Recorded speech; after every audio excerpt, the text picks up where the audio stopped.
जैव आतंकवाद और एंथ्रेक्स खतरा। आज हम इस टॉपिक पे बात करेंगे। आज में जो है ना, जैव आतंकवाद में जो है ना, मतलब जैविक रासायनिक जो पदार्थ है एंथ्रेक्स का पाउडर, उससे अगर दुनिया में अगर वो फैल जाए तो क्या क्या होगा, और पूरी दुनिया विनाश के किस कगार पे जाके रुकेगी। मतलब पूरा संपूर्ण तरीका से ध्वस्त, मतलब एक तरह से सर्वनाश हो जाएगा पूरा विश्व। और ये जो है ना खतरा पूरे वर्ल्ड पे मंडरा रहे हैं। कई देशों ने एंथ्रेक्स को हथियार के रूप में विकसित किया है। इसका प्रयोग 1914 मतलब 1914 से जैव युद्ध और जैव आतंकवाद से किया जाता रहा है।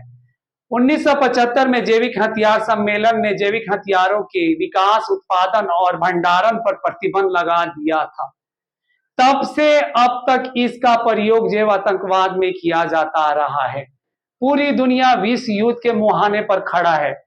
इधर देखा जाए तो रूस और यूक्रेन युद्ध में या मिडिल ईस्ट में के युद्ध में और व्यापक बनने का खतरा जो है बिल्कुल और उभर के सामने आ रहा है। मतलब खतरा उत्पन्न हो रहा है। अगर यह देश इन हथियारों का प्रयोग करते हैं तो पूरा दुनिया भस्म हो जाएगा। और यहाँ आईएई को कड़े कदम उठाने का जरूरत है, क्योंकि जो वातावरण पूरे विश्व में बन गया है उसे लगता है कि कभी भी कुछ भी हो सकता है।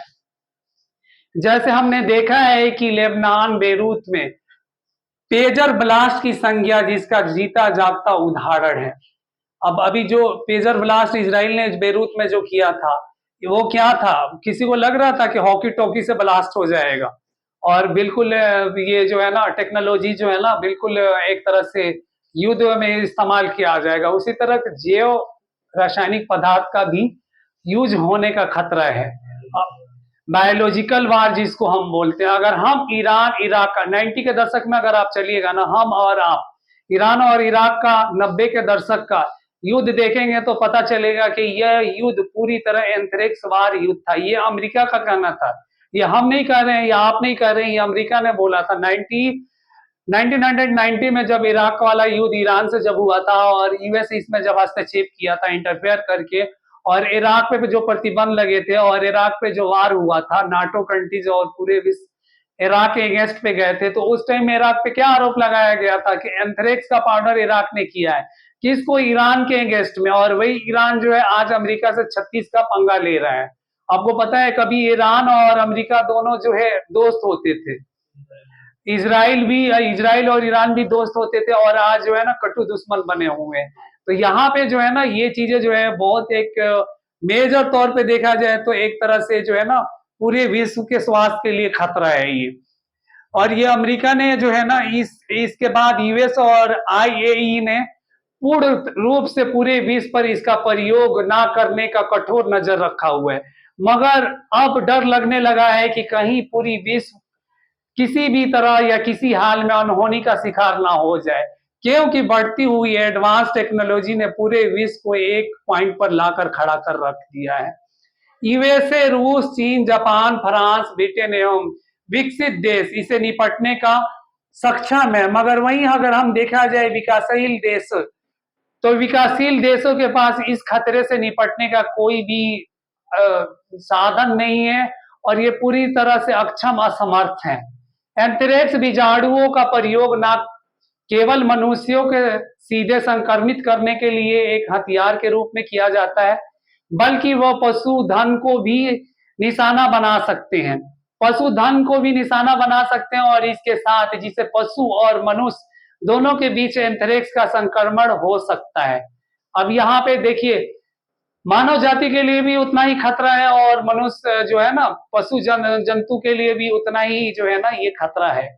और एंथ्रेक्स आमतौर पे एक जानवर से दूसरे जानवर या एक व्यक्ति से दूसरे व्यक्ति में नहीं फैलता है। यह बैक्टीरिया ऑक्सीजन के संपर्क में आने पर बीजाणु उत्पन्न करते हैं। देखिए, अब दो लोगों के बीच में जो संपर्क होगा उससे जो है ना एंथ्रेक्स की अगर बायोलॉजिकल वार हो रहा है, केमिकल वार हो रहा है, तो वहां पे जो है ना अगर एंथ्रेक्स यूज करते हैं, कोई कंट्रीज अगर कर रहे हैं, तो दो व्यक्तियों के जो है ना आपस में मिलने जुलने से या संपर्क में आने से खतरा नहीं बढ़ेगा, या जानवर जो है जानवरों के बीच में आने से खतरा नहीं बढ़ेगा।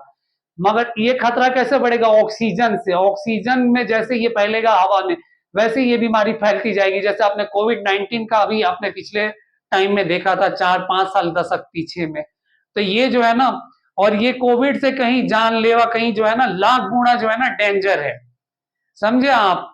और बीजाणु उत्पन्न प्रतिरोध होते हैं, और ये मिट्टी या संक्रमित जानवरों के जो है ना ऊन या बालों पर वर्षा की तरह जीवित रहते हैं। वो मतलब वर्षा जैसे बारिश हो रहा है ना, उस तरह जीवित होते हैं, बारिश से भी ये जीवित होते हैं और बरसों तक ये जीवित रहते हैं।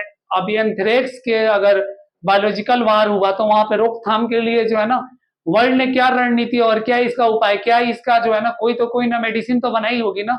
जैसे आपने कोविड-19 का वैक्सीन देखा होगा, तो उसी तरह एंथ्रेक्स के विरुद्ध एकमात्र ज्ञान प्रभावी रोकथाम एंथ्रेक्स वैक्सीन है। अब इसका भी एंथ्रेक्स वैक्सीन है, मगर ये डेवलप कंट्री में देखने को मिलेगा आपको, जो है ना डेवलप कंट्री में नहीं मिलेगा। अगर ये सब चीजें अगर हुआ ना, तो अब जो है बहुत बड़ी प्रॉब्लम